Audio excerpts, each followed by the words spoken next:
Everyone, welcome back to my channel. আমি মিঠু চলে এসেছি আজকে তোমাদের কাছে একটা রেসিপি নিয়ে। আশা করি তোমরা এই রেসিপিটা সবাই জানো। তা আজকে আমি যেভাবে রেসিপিটা করব সেটা তোমাদের সঙ্গে শেয়ার করব। আর আজকে হচ্ছে বড়দিন, 25শে ডিসেম্বর। সবাইকে হ্যাপি ক্রিসমাস। সবাই কেমন আছো? চলো আজকে তাহলে তোমরা সবাই ভালো আছো, সবাই কিন্তু ঘুরতে যাচ্ছ আশা করি। আর তোমাদের ভালোবাসায় কিন্তু আমিও অনেকটাই ভালো আছি। চলো আজকে তাহলে এই পাবদা মাছ 4খানা নিয়ে নিয়েছি। এদেরকে আজকে আমি ঝাল বানাবো, কীভাবে কীরকমভাবে বানাই আর এর জন্য কি কি লাগে সেটা তোমাদের সঙ্গে তো আগেই দেখাবো। আর তার আগে কি করতে হবে না, এদেরকে গায়ে হলুদ করাতে হবে। আর গায়ে হলুদ করে কিন্তু 10 মিনিট এদেরকে আমি রেস্টে রেখে দেবো। তারপর কিন্তু আমি পাবদা মাছের ঝালটা তোমাদের সঙ্গে শেয়ার করব। চলো এখন তাহলে ওর গায়ে হলুদটা করিয়ে নিই। গায়ে হলুদ করানোর জন্য 2 চামচ কিন্তু এখানে হলুদ নিয়ে নিয়েছি। এবার এগুলো ওদের গায়ে কিন্তু আমি দিয়ে দেবো। চলো সম্পূর্ণ কিন্তু হলুদ আমি ওদের গায়ে দিয়ে দিয়েছি। এবার আমি নুন দিয়ে দেবো। দেখো আমি একটু হাতে করেই নুনটা এখন দিচ্ছি। হাতে করে দিলে না ভালোভাবে ছড়ানো যায়। আমি একটু বেশি পরিমাণে নুন দিচ্ছি, যখন রান্নাটা করব তখন কিন্তু অল্প দেবো। চলো এবার কিন্তু ওদেরকে একটু ভালো করে নুন আর হলুদ কিন্তু এবার সুন্দর করে মাখিয়ে নিই গায়ে। আর গায়ে মাখিয়ে নিয়ে কিন্তু আমি 10 মিনিট রেস্টে রেখে দেবো। তারপর কিন্তু আমি রান্নাটা শুরু করব। ততক্ষণে কিন্তু তোমরা যারা যারা আমার চ্যানেলটাকে সাবস্ক্রাইব করোনি, ঝটপট করে যাও, তাড়াতাড়ি চ্যানেলটাকে সাবস্ক্রাইব করে আমার পাশে থাকো। আর তোমাদের ভালোবাসা আমি এত পাচ্ছি আর বলে তো বোঝাতে পারবো না। যারা আমাকে এখনও ভালোবাসা দাওনি, জলদি জলদি তাড়াতাড়ি ভালোবাসা দাও। আর তোমরা আমাকে যারা যারা বন্ধু করছো তারা কিন্তু অবশ্যই আমার কমিউনিটিতে একটা লেটার দিয়ে যাও। আমি তাহলে বুঝতে পারছি না গো, তোমাদের তাহলে পরিবারে আমি কি করে যাব বলো?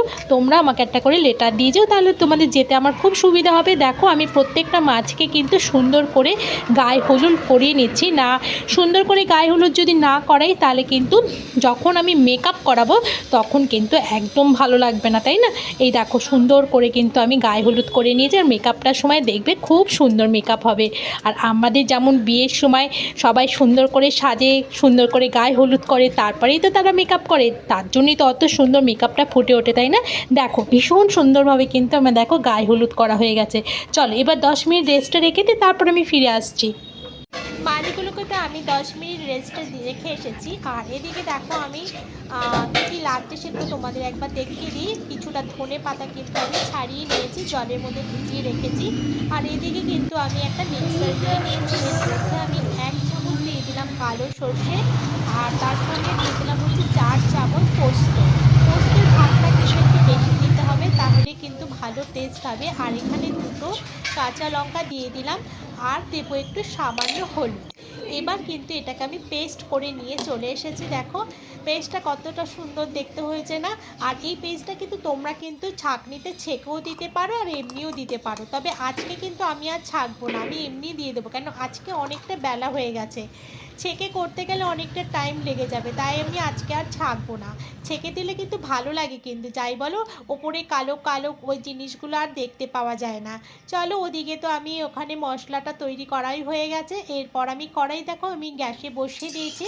আর এদিকে কিন্তু আমি কিন্তু তেল ব্যবহার করলাম, সাদা তেল, যেটা হচ্ছে আমার স্যান্ড্রফের তেল। আর এই তেলেই কিন্তু আমি পুরো মাছটা রান্না করব। তেল গরম হয়ে গেছে, তেলটা কিন্তু খুব ভালো করে গরম করে দেবে, তাহলেই কিন্তু মাছগুলো তাহলে আর কড়াইয়ের মধ্যে আটকাবে না। এই ছোট্ট ছোট্ট টিপসগুলো কিন্তু ফলো করলে কিন্তু রান্নার দিকটা খুব ভালোই হয়। আর দেখো অল্প গরম হলে কড়াইতে মাছ দিলে না মাছগুলো সব কড়াইয়ের সাথে আটকে যায়, তখন ভেঙে যায় মাছগুলো। যাই হোক এগুলো সবাই জানে, আর যারা তোমরা জানো না তাদের জন্য এই টিপসগুলো। আর দেখো 4টে মাছ, দেখো একটা মাছ আবার ওদের ঘাড়ের মধ্যে উঠে পড়েছে। কীরকম বদমাশি করছে দেখতেই পাচ্ছ। চলো এবার কিন্তু মাছগুলো আমি কড়াইতে দিয়ে দিয়েছি। এবার ওরা ভাজা হোক, 1 পিঠ ভাজা হয়ে গেলে তারপর উল্টে দেবো। চলো 1 পিঠ তো ভাজা হয়ে গেছে। এবার আমি কিন্তু মাছগুলোকে আস্তে আস্তে উল্টে দেবো। যাই হোক উল্টাতে গিয়েও কিন্তু ওরা বদমাশি করছে, এ ওর ঘাড়ে আর ও ওর ঘাড়ে পড়ছে। কী করবো বলো, ওরা তো ভীষণ মজা করেই মাছ ভাজা হচ্ছে। যাই হোক ওদের মধ্যেও একটা ইউনিটি আছে। যাই হোক এবার আমাদের দেখো মাছ ভাজা কিন্তু একদম রেডি হয়ে গেছে। এবার আমি কিন্তু অন্য রকমভাবে একটু মাছটা রান্না করব। দেখো মাছ ভাজা হয়ে গেছে, আমি কিন্তু আগে কিন্তু দেখো একটু জল দিয়ে দিলাম। এই জলটা কেন দিলাম বলো তো? কেন, যেহেতু আমি সর্ষে পোস্ত দিয়ে রান্না করব, সর্ষেটা দিয়ে অনেকটা ফোটালে না তেতো হয়ে যেতে পারে, সেই জন্য কিন্তু আমি এখানে সর্ষেটা পরে দেব। এখানে দেখো জল দেওয়ার পরে আমি 4টে কাঁচা লঙ্কা নিয়েছি, মানে 2টো কাঁচা লঙ্কা আমি চিড়ে দিয়েছি একদম, আর 2টো কাঁচা লঙ্কা আমি কিন্তু গোটা গোটা মানে মাঝখানে একটু চিড়ে দিয়েছি। আর সামান্য একটু হলুদ দিয়ে দিলাম। আর নুন তো আমি দেখেছো যখন আমি মাছের মাখিয়েছিলাম অনেকটা পরিমাণে দিয়েছিলাম বলে এখন কিন্তু আমার নুনটা আর লাগবে না। তোমাদের যদি মানে তোমরা যদি যেভাবে করবে তখন অল্প দিলে এখন একটু দেবে, আমার লাগলো না বলে আমি আর কিন্তু এখানে নুনটা দিলাম না। চলো এবার একটু কিছুক্ষণ ফোটানোর পর কিন্তু আমি নিয়ে এলাম ওই যে সর্ষে পোস্তটা বেটে রেখেছিলাম, সেই সর্ষে পোস্তটা কিন্তু আমি এবার দিয়ে দিলাম।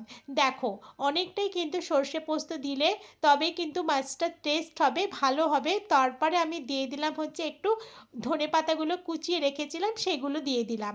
এবার একটু খুন্তিটা দিয়ে কিন্তু এবার নাড়িয়ে দিতে হবে, কারণ ওলট পালট না করলে তো পুরোটা গায়ে মাখা মাখা হবে না, ওর গায়ে পড়ে রয়েছে। যাই হোক চলো খুন্তিটা দিয়ে এবার একটু নাড়িয়ে দিই।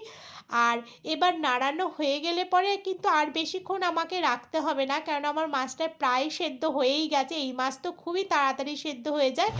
আর সর্ষে দিয়ে কিন্তু বেশিক্ষণ ফোটাতে নেই, তাহলে কিন্তু তেতো হওয়ার সম্ভাবনা থাকে। চলো এবার একটুখানি কাঁচা সর্ষের তেল দিয়ে দিলাম। এবার কাঁচা সর্ষের তেল দিয়ে 2 মিনিট আমি ঢাকা দিয়ে দিয়েছিলাম।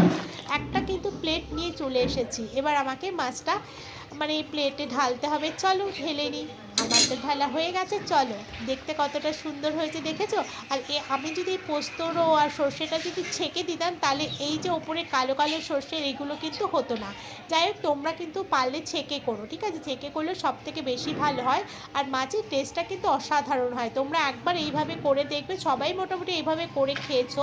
তা আমি কিন্তু এভাবেই বেশিরভাগ পাবদা মাছটা রান্না করি। পাবদা মাছে এরকম ঝাল খেতে কিন্তু সব থেকে বেশি ভালো লাগে। চলো তোমাদের কেমন লাগলো আমার এই রেসিপিটা জানাতে কিন্তু কেউ ভুলো না। ফিরছি পরে একটা ব্লগ নিয়ে।